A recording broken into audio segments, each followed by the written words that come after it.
Please رہنمائی فرما دیں، اللہ تعالیٰ آپ کو اس کا اجر عطا فرمائے، آمین ثم آمین۔ آپ کو بہت اس سے فائدہ ہوا ہے، آپ یہ عمل جاری رکھیں۔ ہم یہ کہتے ہیں کہ ڈرو نہیں، عمل کرو، شرائط کے ساتھ کرو اور ایک وقت میں ایک ہی عمل کرو۔ تو اب آپ کوئی اور وظائف تو آپ نہیں کر رہے، آپ درود پاک پڑھتے، استغفار کرتے ہیں وغیرہ وغیرہ، یا خضری عمل پڑھتے ہیں، اس کے ساتھ یہ چھوٹا سا عمل ہے اور وہ ایک بار پڑھنے والا عمل ہے، اس سے رجعت نہیں آتی، کوئی ایسا مسئلہ اس کے ساتھ نہیں ہوتا، یہ آپ کر سکتے ہیں۔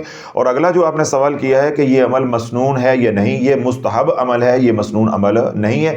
مسنون اعمال کے لیے اب ہم نے چینل الگ کر دیا ہے، مختص کر دیا ہے۔ پہلے ہماری پالیسی اور تھی، اب ہم نے جو ہے وہ عرش چینل کو اس کام کے لیے مختص کیا ہے، اسپیئر کیا ہے۔ اب جو ہے تلاش چینل کے اوپر ہم نے کانٹینٹ جتنا بھی ہے اس کو کنسولیڈیٹ کیا ہے، بیٹھ کے مشورہ کر کے، کہ اب تلاش چینل کے اوپر اصلاحی بیانات آتے ہیں، عرش چینل کے اوپر جو ہے وہ مسنون اعمال آئیں گے، کملی چینل کے اوپر سیرت النبی اور درود السلام کی بات ہوگی، اور اسی طرح آرزو چینل کے اوپر مستحب اعمال، اور درد چینل پہ آپ حضرات کا درد ہوگا اور ہماری تجاویز ہوں گی اس درد سے ہم نے نمٹنا کیسے ہے۔ سوال نمبر ہے جی 6، السلام علیکم مرشد پاک، میں انڈیا سے ہوں، آپ کا مرید ہوں۔ ایک سوال ہے کہ آپ نے صلاۃ الحاجت کے کئی طریقے بتائے ہیں، ایک ویڈیو میں 100 مرتبہ درود تنجینا، ایک ویڈیو میں 313 مرتبہ درود تنجینا، اور ایک ویڈیو میں آپ نے 100 مرتبہ درود ابراہیم کا عمل بھی بتایا ہے۔ میں رجعت کا علاج کر رہا ہوں، 2 ماہ سے 313 مرتبہ درود ابراہیم، 1000 مرتبہ اللہم صلی علی محمد وعلی آل محمد استغفر اللہ پڑھتا ہوں، 5 اعمال کی پابندی بھی کرتا ہوں الحمدللہ۔ بس حالات کی تنگی کی وجہ سے قرضے چڑھ گئے ہیں، ان کی ادائیگی کی وجہ سے بہت پریشانی ہے، قرض والے بہت تنگ کر رہے ہیں، اس لیے صلاۃ الحاجت میں 100 مرتبہ درود تنجینا پڑھنا شروع کیا ہے۔ 3 دن پڑھنے کے بعد خیال آیا کہ جب میں 313 مرتبہ درود ابراہیم پڑھتا ہوں تو مجھے نماز حاجت میں بھی وہی پڑھنا چاہیے، اب میں کیا کروں؟ وضاحت فرما دی۔ آپ کی دعا سے ایک بزنس شروع کرنے کا ارادہ ہے، اللہ آسانی فرما دے، جان کا صدقہ کر رہا ہوں، آپ کا مرشد کی جان مال صدقے والا بیان، آپ کا مرشد کی جان مال صدقے والا بیان سنا، انشاءاللہ وہ بھی کروں گا۔ آج الحمدللہ آپ کی بہت توجہ حاصل ہو رہی ہے، اعمال میں بہت آسانی پیدا ہو گئی ہے، مزید توجہ کی گزارش ہے تاکہ سرکار دو عالم صلی اللہ علیہ وسلم کی نظر کرم ہو جائے۔ اب سمجھ میں مجھے آیا ہے کہ مرشد کیوں ضروری ہے، ورنہ ہم تو پیری مریدی کے سخت خلاف تھے، اللہ نے آپ سے ملایا تب سمجھ آیا کہ پیر کیا ہوتا ہے، رہبر کیا ہوتا ہے۔ اللہ آپ کا سایہ تادیر امت پر قائم رکھے، انشاءاللہ آپ اور سرکار علیہ الصلوۃ والسلام کی نگاہ کرم سے ہم بھی شافی بن کر ہی دم لیں گے انشاءاللہ العزیز۔ اللہ یہ جذبہ، یہ ہمت آپ سب کو عطا فرمائے، اپنے اپنے علاقے میں جو ہے حضور کے غلام بن کر کام کریں۔ دیکھیں یہ جو آپ نے سوال کیا ہے نا کہ میں نے 3 اعمال صلاۃ الحاجت کے بتائے ہیں، دیکھیں اللہ کے نبی علیہ الصلوۃ والسلام کی سنت مطہرہ ہے کہ جو بھی آپ کے در پہ آیا، آپ نے کسی کو کچھ پڑھنے کے لیے بتایا، کسی کو کچھ پڑھنے کے لیے بتایا۔ دیکھیں جو آپ کے پاس وقت ہے یا استعداد ہے، ضروری تو نہیں دوسرے کے پاس بھی ہو، تو کچھ لوگ 313 بار پڑھ لیتے ہیں، کچھ سے نہیں پڑھا جاتا، اس لیے تھوڑی تعداد والے بھی اعمال بتاتے ہیں، زیادہ تعداد والے اعمال بھی بتاتے ہیں، لمبے اعمال بھی بتاتے ہیں، چھوٹے اعمال بھی بتاتے ہیں، تاکہ جو جس کو آسانی ہے وہ کر لے، رحمت سے محروم، کرم سے محروم نہ رہے۔ درود تنجینا پڑھنے کے اندر مصلحت یہ ہے کہ درود تنجینا کے اندر اپنی حاجات کی دعا بھی ہے۔ درود ابراہیم اگر آپ پڑھیں گے تو آپ کو الگ سے اللہ سے دعا بھی کرنی پڑے گی، مانگنا بھی پڑے گا، لیکن درود تنجینا کیا ہے، وہ بیک وقت درود بھی ہے، یعنی دعائے رحمت بھی ہے، اور دعائے مغفرت بھی ہے، یعنی دعائے بخشش بھی ہے، یعنی وہ 2 دعاؤں کا مرکب ہے۔ تو اس لیے اگر آپ پڑھ لیں گے تو درود کی نسبت سے اللہ آسانی فرما دے گا۔ ہمارے سلسلہ علیہ کے امام سیدنا شیخ عبد القادر جیلانی رحمۃ اللہ فرماتے ہیں کہ جو 300 مرتبہ درود تنجینا کا اہتمام کرے، اللہ اس کی پریشانیوں کو دور عطا فرما دیتا ہے۔ تو یہ ہمارے سلسلے میں چلا آ رہا ہے، اس لیے میں نے بتایا ہے، 100 مرتبہ بھی بتایا ہے، 70 بار بھی بتایا ہے، 313 بھی بتایا ہے، اس میں جو تعداد آپ کو آسان لگے وہ کریں۔ باقی آپ کے 5 اعمال بالکل ٹھیک جا رہے ہیں، اللہ آپ کو بھی اور دوسرے جو سن رہے ہیں ان کو بھی استقامت عطا فرمائے۔ وہ تمام حضرات جو پریشان ہیں، صلاۃ الحاجت کا اہتمام کریں، ماہ شعبان ہے، ماہ رجب کے اندر خاص طور پہ اس کا اہتمام کرنا چاہیے۔ اب ماہ رجب تو گزر گیا ہے، اب ماہ شعبان ہے، آگے ماہ رمضان ہے، اس کا خصوصی طور پہ اہتمام کریں، اجر و ثواب بھی بہت ہے، اور اللہ سے فیصلے کروانے کے لیے ایک یہ بہت مضبوط جو ہے وہ ذریعہ بھی ہے، تو اس کا ضرور اہتمام کریں۔ سوال نمبر ہے جی 7، السلام علیکم حضرت صاحب، میں دل سے آپ کی مرید ہوں، آپ میری رہنمائی فرما دیجیے۔ ہم 7 بھائی اور 1 بہن ہیں۔ ہم نے ایک گھر لے لیا ہے۔ پہلے گھر میں ہمارا جو حصہ بنتا تھا وہ لوگ حصہ دینے کے لیے تیار نہیں ہیں، نہ ہی بیچنے کے لیے تیار ہیں۔ رہنمائی فرمائیں میں کیا کروں؟ اللہ آپ کو لمبی صحت والی برکت والی زندگی عطا فرمائے۔ میرا ایک بیٹا ہے اور ہم سب گھر والے 5 وقت کی نماز پڑھتے ہیں، لیکن میرا بیٹا نماز نہیں پڑھتا۔ وہ بچپن ہی سے بہت ڈرتا ہے اور بتاتا ہے کہ مجھے اس سے بچا لو، اس سے بچا لو۔ میں باقاعدگی سے خضری عمل کرتی ہوں، آپ بتائیں کہ میں اس کے لیے کیا کروں؟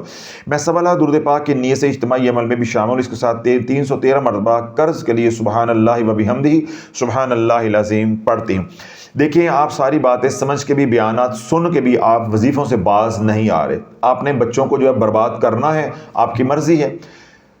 جتنے اعمال کر رہے ہیں ان کے ساتھ جو پہلے وظائف کیے ہیں ان کے اوپر پکی توبہ رکھیں۔ جو تسبیح ملائکہ ہے سبحان اللہ و بحمدہ سبحان اللہ العظیم استغفر اللہ، یہ صرف 100 بار پڑھنی ہے اور فجر کی نماز سے پہلے پڑھنی ہے۔ اگر کسی دن فجر کی نماز سے پہلے نہ پڑھ سکیں تو سنتوں اور فرضوں کے درمیان میں پڑھ لیں۔ اگر اس دن بھی نہ پڑھی جا سکے تو فرضوں کے بعد پڑھ لیں۔ بس ایک بار یہ پڑھنی ہے، یعنی 100 بار پڑھنی، زیادہ آپ نے نہیں پڑھنی۔ باقی سارا دن جو ہے وہ آپ درود پاک پڑھیں اور کوئی عمل نہیں کرنا، خضری عمل کر کے بیٹے کا اور اپنا بھی حصار کریں اور بیٹے کو بھی خضری عمل پڑھائیں۔ انشاءاللہ جو اس کا جو ہے وہ حصار مضبوط ہوتا جائے گا، اللہ سونا آسانی فرما دے گا۔ سوال نمبر ہے جی 8۔ السلام علیکم حضرت صاحب، عوام کے مزاج کو سمجھ کر آپ جو کام کر رہے ہیں جزاک اللہ خیر۔ آپ نے غیر مسنون وظائف، ٹوٹکوں، جنتر منتر کے چنگل سے امت کو نکالا ہے۔ تویز داغا کرنے والے لوگوں کو آپ نے درود پاک، استغفار، قرآن کی طرف لانے کے لیے انتھک محنت کی ہے اور کر رہے ہیں۔ یقیناً آپ پر بزرگوں کا دست شفقت ہے اور ان کا فیضان ہے کہ آپ کے بتائے ہوئے اعمال سے دل کو ٹھنڈک ملتی ہے۔ اللہ کا کرم ہے اور آج بھی امت میں ایسے اللہ کا کرم ہے کہ آج بھی امت میں ایسے لوگ موجود ہیں۔ مجھے انتظار ہے کہ عوام حاجات کے لیے وظائف سے نکل کر اللہ کی یاد، اللہ کو پانے، تزکیہ نفس، اولیاء اللہ سے فیض حاصل کرنے کی طلب میں لگ جائے۔ اولیاء اللہ سے ملاقات اور بات کرنے کا طریقہ بھی سیکھیں۔ جس دن عوام میں یہ جستجو پیدا ہو جائے گی اس دن امت میں انقلاب آ جائے گا۔ اس وقت امت بہت پریشان ہے۔ آپ سے گزارش ہے کہ اس بارے میں رہنمائی فرمائیں۔ جی، آپ نے دیکھا ہوگا یا آپ سنتے ہوں گے تلاش چینل کے اوپر 2024 1 جنوری سے جو بیانات ہو رہے ہیں ان کے اندر ہم مکمل اصلاحی بیان کی طرف تیزی کے ساتھ بڑھ رہے ہیں۔ دیکھیں، ہر چیز کا ایک وقت ہوتا ہے۔ دعوت و تبلیغ کا جو کام ہوتا ہے وہ حکمت کے ساتھ ہوتا ہے، فراست کے ساتھ ہوتا ہے اور حلم کے ساتھ ہوتا ہے، برداشت کے ساتھ ہوتا ہے۔ جو لوگ صدیوں سے وظائف پہ لگے آ رہے ہیں ان کے خون کے اندر چیزیں رچ بس گئی ہیں، اور جو ہم لوگ ہندوؤں سے نکلے ہیں تو ہمارے اندر بھی ہمارے بڑے وظیفے کر رہے تھے 50-60 سال سے، تو یہ بیماری ہمارے خون کے اندر سرایت کی ہوئی تھی کہ ہمارے بڑے بھی اس کام پہ لگے ہوئے، ہم بھی اس کام پہ لگے ہوئے، ماحول بھی اس کام پہ لگا ہوا، پیشوا بھی اسی کام پہ لگے ہوئے، ریڈی والے سے لے کے حرم والے بابے تک ہر بندہ وظیفے دے رہا ہے، وظیفے گڑ رہا ہے، وظیفے بیچ رہا ہے۔ تو ایک دم جو ہے وہ یہ نہیں ہوتا۔ ہمیں لوگوں نے کتنے کوسنے دیے، تانے دیے کہ جی آپ بات جو ہے وہ کرتے ہیں حضور کی غلامی کی، تو پھر آپ وظیفے کیوں بتاتے ہیں؟ سمجھ آ گئی؟ تو میں ان کو کئی بار جواب دیا ہے، لیکن کیوں وہ لوگ ایسے ہیں، وہ اپنی اصلاح نہیں چاہتے۔ دوسرا یہ ہے کہ اللہ والو جو آخری اوور چل رہا ہو، آخری اوور چل رہا ہو، جو بیٹنگ کر رہا ہوتا ہے، جو دباؤ اس کے اوپر ہوتا ہے، تماشائیوں کو کیا پتا کہ اس کے اوپر کیا بیت رہی ہے۔ تو جو ہم میدان میں ہمیں پتا ہے کہ ہمارے اوپر کدھر کدھر سے دباؤ ہے، ٹھیک ہے؟ تو علم اور حلم دونوں کے ساتھ دعوت و تبلیغ کا کام ہوتا ہے۔ ایک دم آپ امت کے وظائف بند نہیں کروا سکتے۔ نشئی کا نشہ چھڑانے کے لیے بھی، اس کی جان بچانے کے لیے آپ کو نشہ دینا پڑتا ہے۔ تو پہلے ہم نے 2023 کے اندر تلاش چینل کے اوپر بھی اعمال دیے ہیں امت کو، لیکن دھیرے دھیرے غیر محسوس طریقے سے ہم دیکھ لیں، اب ہمارے پرانے ویڈیوز دیکھیں، بیانات دیکھیں، اس میں اور اب 2024 میں آپ کو زمین و آسمان کا فرق نظر آئے گا، اور کسی کو پتہ بھی نہیں چلا کہ شافعی کی کاروائی پا گیا ہے۔ سمجھ آ گئی؟ تو حضور صلی اللہ علیہ وسلم کا یہ فیضان ہے۔ اب کچھ وقت لگے گا تو پھر جا کے لوگوں کا شعور بیدار ہوگا اور لوگوں کے اندر یہ جستجو اور محبت پیدا ہوگی، لگن ہوگی، طلب ہوگی کہ ہم اولیاء اللہ کے بارے میں بھی کچھ سنیں۔ اس وقت اولیاء اللہ یا اولیاء اللہ کی زندگی یا اولیاء اللہ کی کرامات یا بزرگان، اللہ معاف کرے، توبہ استغفار، معاذ اللہ ثم معاذ اللہ، یہ گالی بنا دیا گیا ہے سوشل میڈیا کے اوپر۔ آپ کسی بھی ولی اللہ کا نام لیتے ہیں تو نوجوان نسل کے اندر بابے اور جاہل، اجڑ، پاگل، اس طرح کے الفاظ ان کے ذہن میں آتے ہیں، اور جو یہ کلام کر رہا ہوتا ہے، آپ کسی بھی عالم دین کے بارے میں جاننا چاہتے ہیں، کوئی کرامت کسی اللہ کی ولی کی بیان کر رہا ہے، کسی اللہ کے ولی کی شان کو بیان کر رہا ہے، تو آپ اس کانٹینٹ کے کمنٹ سیکشن میں جا کے دیکھیں کہ لوگ کیسی کیسی بکواسیات جو ہے وہ وہاں کر رہے ہیں، کیسا کیسا بک رہے ہیں۔ تو ہم نہیں چاہتے کہ ابھی جو ہمارے ساتھ لوگ جڑے ہیں ابھی یہ اس مقام پر نہیں پہنچے، اس لیے میں شان اولیاء اللہ کو بیان کرنے سے گریز کرتا ہوں، اولیاء اللہ کی کرامات کو بیان کرنے سے گریز کرتا ہوں، تاکہ لوگوں میں ابھی شعور ہی نہیں ہے، ابھی ان کے اندر یہ استعداد ہی نہیں ہے، ابھی یہ سطح ہی نہیں بنی ہے۔ تو تھوڑا سا ہمیں آپ وقت دیں تو انشاءاللہ العزیز ابھی ہم امت کو اکٹھا کر رہے ہیں کہ حضور علیہ الصلوۃ والسلام کی زندگی کی طرف لوٹ آئیں۔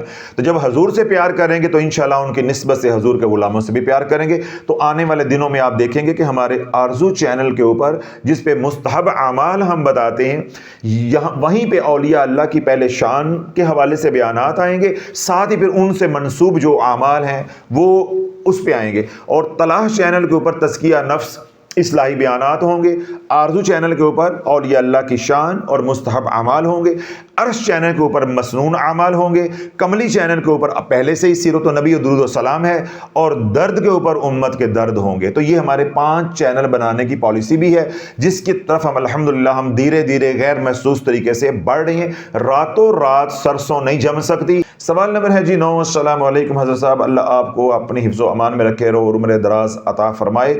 حضرت صاحب کیا گھر میں بیری، نیم اور جامن کا درخت لگا سکتے ہیں؟ اگر لگا سکتے ہیں تو اس میں کیا احتیاط کرنی چاہیے؟ پلیز ضرور رہنمائی فرمائیں۔ بھائی آپ بیری کا درخت لگائیں، نیم کا لگائیں، جامن کا لگائیں، امرود کا لگائیں، کھجور کا لگائیں، جتنا آپ زیادہ گھر میں پھل والے سائے والے درخت لگائیں گے، یہ درخت آپ کے لیے دعائے رحمت کرتے ہیں۔ اس لیے تو شریعت مطہرہ نے درخت کو بلا ضرورت بلا وجہ کاٹنے سے منع کیا ہے۔ صرف یہ ہے کہ بیری والا درخت جس گھر کے اندر ہوگا، اس گھر کے اندر مسلمان جنات ہوتے ہیں، تو اگر آپ بیری والا درخت لگائیں گے تو جہاں آپ کو بہت زیادہ فائدے ہوں گے، وہاں پھر یہ بھی ہے کہ کل آپ اس کو کاٹ نہیں سکتے، کاٹیں گے تو پھر بہت سے مسائل آپ کے لیے پیدا ہو جائیں گے۔ اس میں ایک بیان ہے تلاش چینل کے اوپر پڑا ہوا، وہ توجہ کے ساتھ سن لیں، آپ کو کافی اس میں رہنمائی مزید جو ہے وہ مل جائے گی۔ سوال نمبر ہے جی 10، السلام علیکم حضرت صاحب، اللہ آپ کو، آپ کی پوری ٹیم کو شاد و آباد رکھے، آپ کی اور آپ کی پوری ٹیم یعنی شافیہ ٹیم کی ہر دم خیر ہو۔ سلسلہ عالیہ قادریہ شافیہ زندہ باد۔ حضرت جی آپ کے تمام بیانات دل میں اتر جاتے ہیں، میری عمر 60 سال سے اوپر ہے، ماشاءاللہ، اللہ برکت دے۔ الحمدللہ رب کا احسان ہے کہ اس نے امت کو شافی عطا فرمایا۔ میں 1 کروڑ اجتماعی درود پاک کے عمل میں شامل ہوں، یعنی میں 1 کروڑ مرتبہ پڑھوں گی۔ سورۃ توبہ کا نصاب مکمل کر چکی ہوں، اب ہر نماز کے بعد 3 مرتبہ سورۃ توبہ کا عمل کرتی ہوں، خضری عمل کا حصار کرتی ہوں۔ خضری عمل دن میں زیادہ سے زیادہ کتنی بار پڑھ سکتے ہیں؟ 5 بار پڑھ سکتے ہیں۔ سید الاستغفار 7 نصاب کی نیت کر کے پڑھ رہی ہوں۔ میرے سارے بچے اور بچوں کے بچے بھی درود پاک پڑھتے ہیں، میں آپ کے کہنے کے مطابق لوگوں کو درود پاک پڑھنے پر لگاتی ہوں۔ سلسلہ عالیہ قادریہ شافیہ کا لنگر بھی شروع کیا ہوا ہے۔ یہاں میں تھوڑا سا وضاحت کرنا چاہتا ہوں کہ یہ مجھے آگے جا کے بات بھول جائے۔ آپ نے جو 7 نصاب درود پاک کے کیے ہوئے ہیں، تو اس میں آپ نے وہ تمام حضرات جو درود پاک پڑھ رہے ہیں یا اس کا کوئی نصاب پڑھ رہے ہیں یا سید الاستغفار پڑھ رہے ہیں، استغفر اللہ الذی لا الہ الا هو الحی القیوم واتوب الیہ پڑھ رہے ہیں، تو وہ یہ بات یا اصول ذہن میں رکھیں کہ اگر آپ 100 مرتبہ سید الاستغفار کریں گے تو آپ کو 300 مرتبہ درود پاک پڑھنا پڑے گا۔ آج کے دور میں یہ نہیں ہوگا کہ آپ صرف سید الاستغفار پڑھتے جائیں گے تو ایک مقام پہ جا کے آپ روحانی طور پہ بیمار ہو جائیں گے، تو دوبارہ سے رجت کا شکار ہو جائیں گے۔ کیوں؟ سید الاستغفار کے اندر لا الہ الا اللہ آتا ہے، اس میں اور آیت کریمہ میں پھر کوئی فرق نہیں رہ جائے گا، کیوں؟ پھر شرائط لاگو ہوں گی اور آپ شرائط کے بغیر پڑھیں گے، محض آپ قاری بنے رہیں گے، ہر وقت پڑھ رہے ہیں ثواب کے لیے، تو پھر ذرا سا بھی کوئی اونچ نیچ ہو گئی تو آپ کے لیے پریشانیاں پیدا ہو جائیں گی، آپ کی روح اس کی متحمل نہیں ہوگی، ظرف آپ کا برداشت نہیں کرے گا۔ اس لیے وہ تمام حضرات جو سید الاستغفار پڑھتے ہیں وہ اصول یاد رکھ لیں کہ 100 بار اگر سید الاستغفار پڑھا ہے تو اس کے ساتھ کوئی بھی درود پاک کی 3 تسبیحیں آپ کو کرنی پڑیں گی، تب وہ آپ کی روح کے اندر وہ اس کے اثرات جو ہے وہ زائل ہوں گے، ڈائلوٹ ہوں گے، یعنی جلال جو ہے وہ کم ہوگا اور آپ کی روح کو نفع ہوگا، دنیا کے معاملات بھی آپ کے بہتر ہوں گے۔ تو اس لیے اگر آپ سات نصاب کی نیت سے استغفار پڑھ رہی ہیں تو اپنی ترتیب پڑھنے کی یہ رکھیں کہ درود پاک زیادہ اور استغفار کم، کوئی مسئلہ نہیں ہے، تھوڑا سا وقت زیادہ لگ جائے گا لیکن آپ عافیت کے ساتھ چلیں، بھاگ دوڑ نہیں کرنی کہ میں اس کو پہلے مکمل کر لوں، میں پھر بعد میں فلاں شروع کر لوں گی، اس طرح آپ نے نہیں کرنا۔ یا پھر آپ جس طرح میں امت کو بتاتا ہوں آسان طریقہ کیا ہے، صلی اللہ علی محمد استغفر اللہ، تاکہ ساتھ کے ساتھ ہی چلتا جائے کام۔ تو یہ آپ جتنا بھی پڑھیں اس کے لیے الگ سے کرنے کی ضرورت نہیں ہے، کیونکہ آپ صلی اللہ علی محمد استغفر اللہ کرتے ہیں، یہ سارے کا سارا جمالی نظام ہے۔ یہ علماء بھی کر سکتے ہیں، مشائخ بھی کر سکتے ہیں، پڑھنے پڑھانے والے آپ کی طرح کے لوگ بھی کر سکتے ہیں، ہمارے جیسے نکمے بھی کر سکتے ہیں، ہڈ حرام بھی کر سکتے ہیں، ہر بندہ کر سکتا ہے، اس کے ساتھ کوئی شرائط لاگو نہیں ہوتی۔ اس لیے میں زور دیتا ہوں زیادہ اس درود پاک کے اوپر کہ ان لوگوں کے پاس آج وقت بھی نہیں ہوتا، زیادہ بھی پڑھا جائے گا اور اس کے نفع بھی ہیں۔ جس نے ایک بار پڑھا صلی اللہ علیہ محمد، حضور علیہ الصلوۃ والسلام نے ارشاد فرمایا اللہ اس کے اوپر رحمت کے 70 دروازے کھولتا ہے۔ تو باقی آپ نے جو درود پاک شروع کیا وہی پڑھیں، لیکن میں نے سمجھا دیا، اچھی طرح وضاحت کر دی ہے۔ تمام حضرات جو سید الاستغفار پڑھتے ہیں وہ 1:3 کی ریشو سے پڑھیں گے، 1:3 کی ریشو سے، یعنی 100 بار اگر سید الاستغفار پڑھا ہے تو 3 تسبیحیں درود پاک کی کریں گے تو آج کے دور میں بچیں گے، ورنہ پھٹے لگ ویسن۔ وہ کیا کہتا ہے؟ مرسوں مرسوں کیا کروں؟ مرسوں مرسوں صدقہ نہ دیسوں، مرسوں مرسوں صدقہ نہ دیسوں۔ تو یہ امت کا آج حال یہ بنا ہوا ہے کہ مرتی مر جاؤں گی صدقہ نہیں دینے لگے۔ تو اللہ علیہ جب تک اتنی پڑھائی کے ساتھ آپ خیرات نہیں کرو گے تو مر ویسو، سمجھ آ گئی، پھٹے لگ ویسو، پھٹے چڑھ ویسو۔ تو اس لیے جس طرح یہ ہماری والدہ ہیں، ہماری ماں ہیں، یہ 60 سال 65 سال کی خاتون ہے، ماشاءاللہ وہ لنگر شافیہ کا بھی اہتمام کر رہی ہیں، ساتھ پڑھائی بھی کر رہی ہیں، بچوں کو بھی پڑھا رہی ہیں، ماحول کو بھی دعوت دے رہی ہیں۔ ایسے ہی آپ چلیں گے تو انشاءاللہ آپ کو بھی نفع ہوگا۔ آگے یہ کہتی ہیں جی میرا ایک بیٹا 8 ماہ سے بے روزگار ہے، وہ درود پاک سیدنا کریم صلی اللہ علیہ وسلم سید الاستغفار کی ایک تسبیح اور حصار کرتا ہے۔ میں نے جب پہلی بار آپ کا بیان سنا تو آقا کریم صلی اللہ علیہ وسلم کی زیارت ہوئی، ماشاءاللہ، اللہ آپ کو مبارک فرمائے جی۔ میں نے سلام کیا تو مجھے سلام کا جواب نہیں ملا۔ جب میں اٹھی تو میں بہت روئی کہ میرے سلام کا سرکار علیہ الصلوۃ والسلام نے جواب نہیں دیا، مجھے جواب نہیں ملا۔ لیکن کچھ عرصہ کے بعد مجھے سلام کا جواب بھی عطا ہوا، جب مجھے دوبارہ زیارت ہوئی تو مجھے سلام کا جواب بھی عطا ہوا۔ مجھے میرے نام یعنی ام کلثوم بیٹی کہہ کے اللہ کے محبوب علیہ الصلوۃ والسلام نے مخاطب فرمایا میں صدقے جاؤں یا رسول اللہ صلی اللہ علیہ وسلم۔ ایک بی بی ہر ماہ میں 2 بار محفل کرواتی ہے۔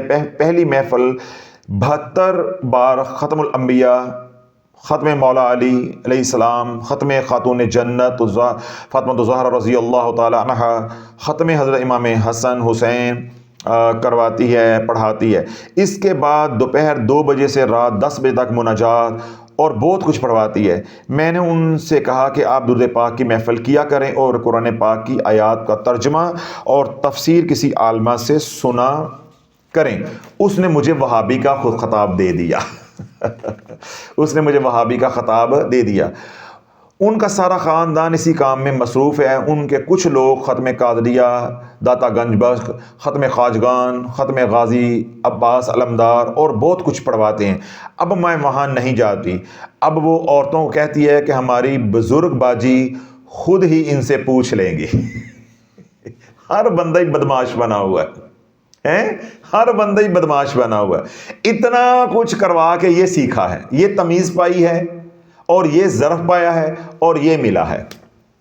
اللہ بولو جن گھروں کے اندر یہ والے اعمال ہوں گے، کیا ہے میں کیا کہہ رہا ہوں، ان اعمال کا قصور نہیں ہے، کرنے والوں کا قصور ہے۔ ان کے گھروں کے اندر جانگو، آپ کو وہ کچھ ملے گا کہ یہاں بیٹھ کے بیان نہیں کیا جا سکتا۔ ہمارا تو سارا دن کام ہے، اللہ رب العزت کا یہ احسان ہے۔ اب آپ یہ دیکھو، وہ کہتی ہیں بات آ گئی اب غیرت کی، تو ہم وضاحت کر دیں۔ وہ ختم خواجگان، ختم قادریہ داتا گنج بخش، ختم خواجگان، ختم غازی عباس علمدار، اور پیچھے جو میں سارے بول کر آئے ہیں وہ سارا کچھ کرواتی ہیں۔ ਕਰਵਾਤੀ ਹੈ ਨਾ, ਉਹਨੇ ਮਿਲਾ ਹੈ